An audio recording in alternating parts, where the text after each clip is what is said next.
de l'eau. 150 ml d'eau. Oui. Tiède.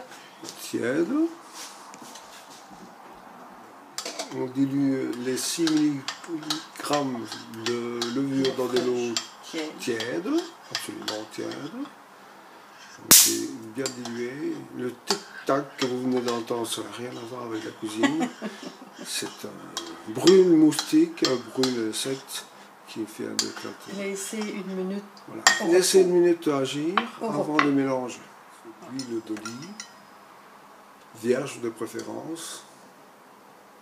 Mais ça n'a pas d'importance, c'est pas le plus important. Voilà. Non, le sel. Ça va, je peux le faire? Oui, vas-y. Le sel. La farine.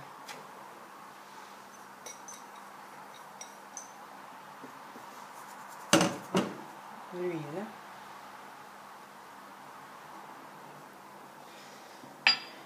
Ensuite la levure, parce qu'il y a déjà une minute. Ouais. Ouais. Hein. Ensuite la levure et l'eau mélangée. Voilà.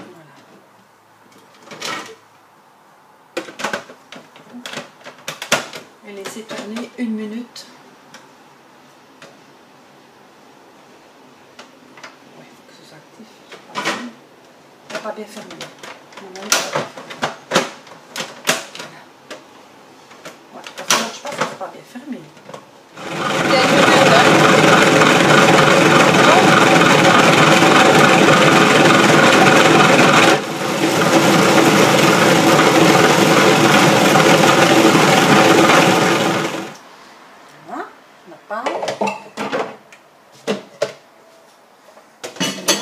Oui. Un peu d'huile dans un plat. Huiler le plat pour ne pas que la pâte se dessèche. Alors, moi je vais l'étendre avec du papier.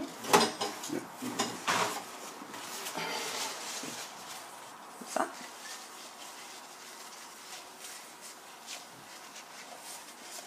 Parfait donc.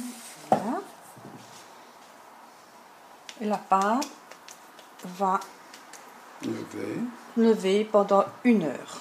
1 heure de repos et couvrir d'un drap. 1 heure de repos afin que la pâte gonfle. Émincer les tomates cerises, environ 200 grammes. L'huile d'olive et une gousse d'ail. Oui, mettez-le là-dedans. Et puis, je vais mettre les tomates et les laisser fondre tout doucement un court moment. Elles ne doivent pas cuire complètement. Voilà.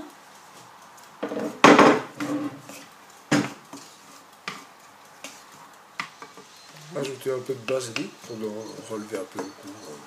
Ce sont le goût du moment, l'inspiration, en fonction aussi des légumes de saison. Ajoutons une pincée de sel, pas plus. Un peu de pain. Voilà. Ne pas laisser cuire. Hein. Pas trop longtemps. Après, la pâte a pris du volume.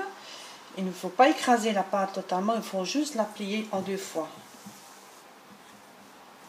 Une fois,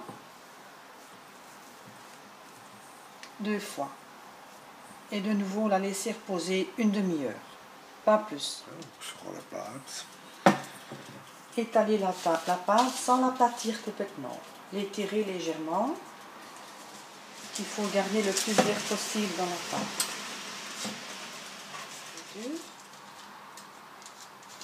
Bon, il va d'abord huiler le fond. Hein. Ouais.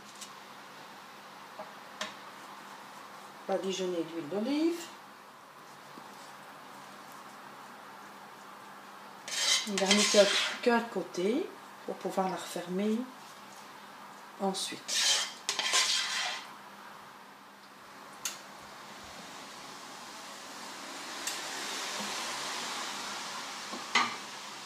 Ensuite, on ajoute les morceaux de jambon on rajoute un peu de pancetta.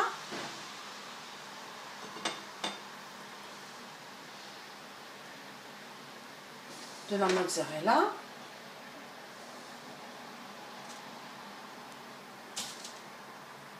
On peut mettre de la mozzarella coupée en boule, mais j'en ai pas trouvé. Donc j'ai pris celle que j'ai pu trouver aujourd'hui. Pour pizza. C'est pas obligatoire, mais voilà, moi je le fais. Pas trop. Ok. Ok. Maintenant, on referme.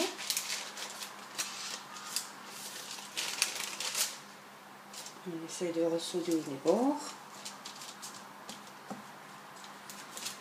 On va badigeonner encore un peu d'huile pour qu'elle puisse dorer et être un peu plus croustillante et bien sûr appétissante. On met un peu d'épices dessus. On peut mettre du thym, on peut mettre du romarin. Maintenant, c'est parti pour un quart d'heure, 20 minutes.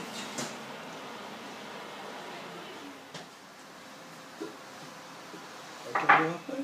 La pizza est prête. Le calzone est terminé. Voilà. Il ne reste plus qu'à déguster. On va d'abord le couper, non? Oui, maintenant. Parfait. Ecco qua. Bravo.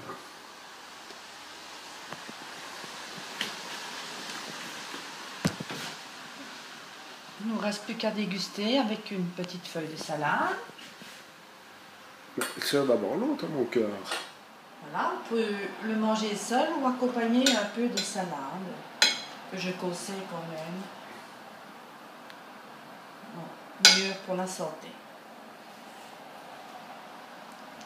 Un bon petit verre de vin rouge. Et un beau petit verre de vin rouge. Et beaucoup d'amour. Et voilà. D'amour et bon appétit.